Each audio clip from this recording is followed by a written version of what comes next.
Good morning. Welcome to Skill Path Seminars and Maximizing Your Team. Teamwork divides the task and multiplies the success. Ponder that for a minute. An effective team is characterized by identifying the strengths of every person on that team. A company or business like SkillPath only functions because of teamwork between marketing, sales, recruiting, administration, and when everyone has a cohesive effort, then we are successful. We've been successful for nearly 15 years, and we are one of the 3 leading companies in adult learning. Congratulations to each one of you and your companies for allowing you to be here today, and I congratulate you for investing in yourself, because winners do what losers never do.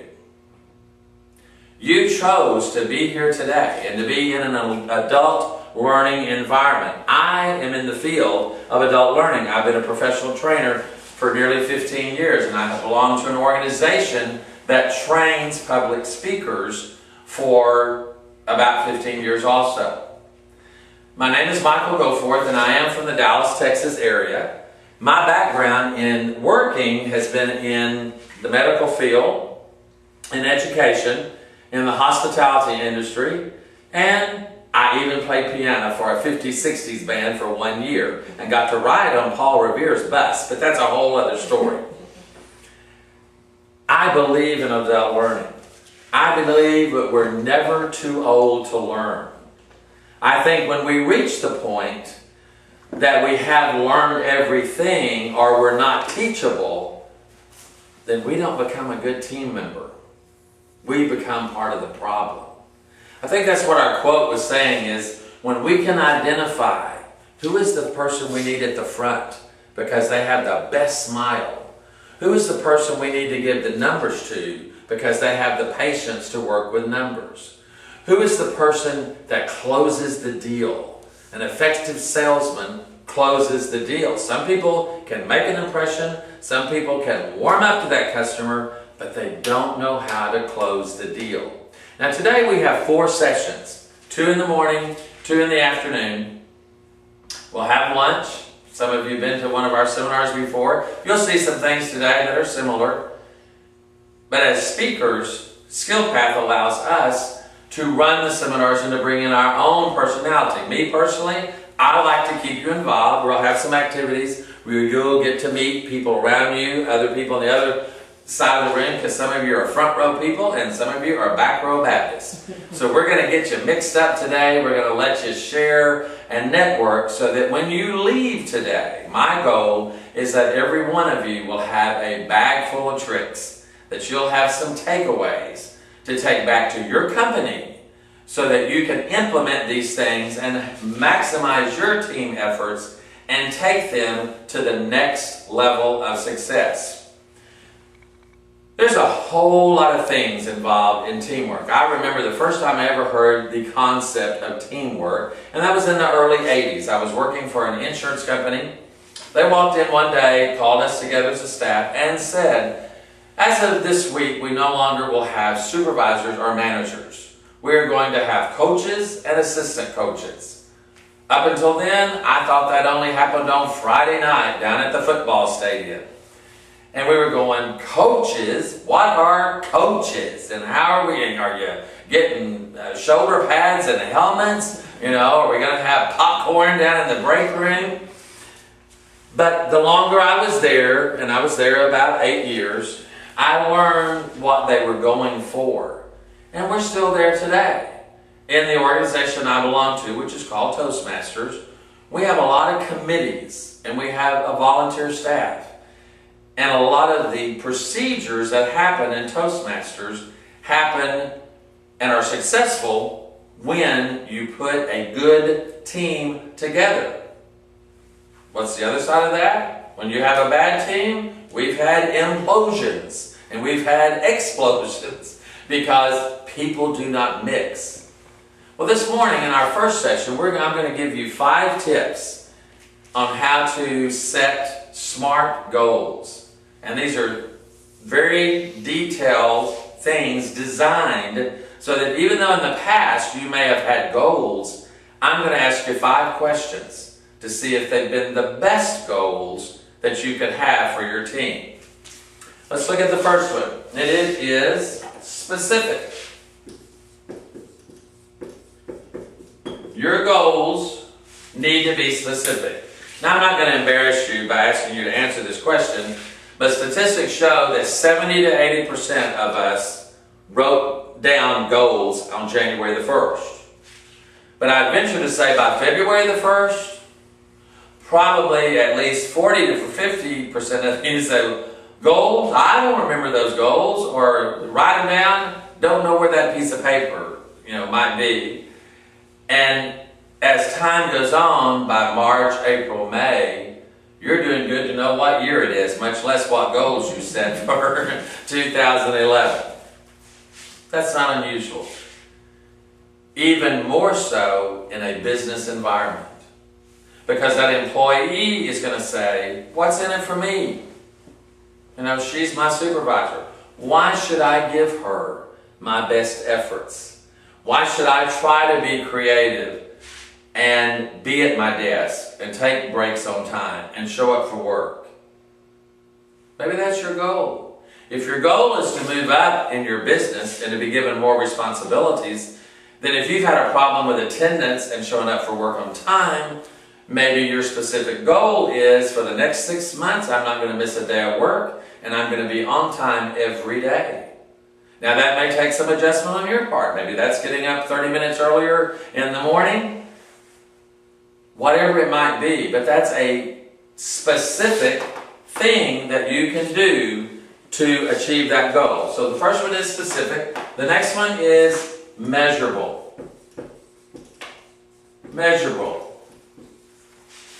Tricia, how can we measure our goals?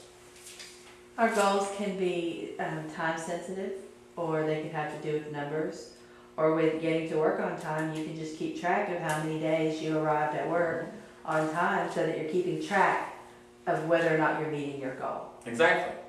As she said some very tangible things, numbers, days, a month, whatever that might be. What about personal satisfaction? What about tracking? Man, it was hard to get out of bed this morning because I'm so tired. Or, man, I hate this job. Then why do you have the job? Life's too short. We only have one time at this. So what if somebody said, you can do anything? Have you really looked at that? Have you said, I want to have a specific goal of doing floral design or event planning or whatever it might be, but until you begin to measure your personal happiness, or not settling for what the world says, you got to go flip burgers, you got to go do this, you decide where you invest your time. First is specific, then measurable, the next is attainable. Now this can be a stretch for some people. What do you mean, Michael? I mean, what if you say, I'm going to go back to school? You can't learn that. Everybody at school is 20 years younger than you. Well, let me go on this side of that. I have found that when people go back to school, somehow they become smarter. They make better grades. They may have a husband and a child, but when they sit down to do schoolwork, they get straight A's. They have a goal and they want to move forward. Make it attainable. See the end. See yourself getting that diploma and knowing, I want that moment. I want to know what it feels like to do those 3 things and accomplish it. Specific, measurable, attainable. The next is realistic. You're 40 years old. You think you're looking pretty good, and you say, I think I'll be Miss America next year. Why not? I can be Miss America. Not happy, ladies. Number 1, the cutoff is 24. All right. I sing a little. Happy days, happy days. Can I win American Idol? No! Because I'm 40 years too old to be on American Idol. That is not a realistic goal. What is realistic is I can find places to do music and entertain people, such as senior citizens' home. They don't care how old I am. They don't care about what the world would say. What they care is Michael likes to come share his music, and they appreciate it. Those 5 things, and the last thing is time sensitive. You defeat the purpose of having goals if you don't do the last part. If you don't put an end there. I'm going to graduate, and I'm going to go to school as long as it takes me. And you know what happens to most of those people? 10 years later, they're still going to school. Instead, if you say, I'm going to do this, and I'm going to do it in 3 years, you put a time limit to the goal. What's going to happen? What happens is, when we are specific, you follow these things, you tie it into a time sensitive, then your team is going to win. Because they're going to see tangible things. My goal today is that you leave here with tangible things that will change tomorrow. And in 30 days, you can see an immediate result from that. What we're going to do in the next 60 seconds is you're going to take out your pen and you're going to write down one goal that meets all of this criteria. I want it to be specific. I want it to be measurable, attainable, realistic, and time sensitive. So take your pen. I'm going to give you 60 seconds. Now that you've done that, I want you to share that with your neighbor, because now you've written it down. Now you've told your neighbor. Now, ladies and gentlemen, you have an action step to take with you. That's your first takeaway for today.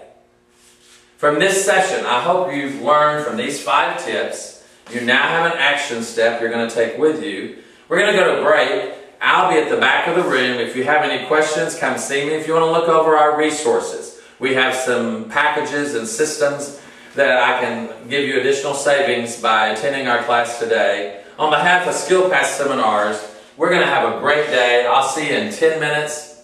Enjoy your break.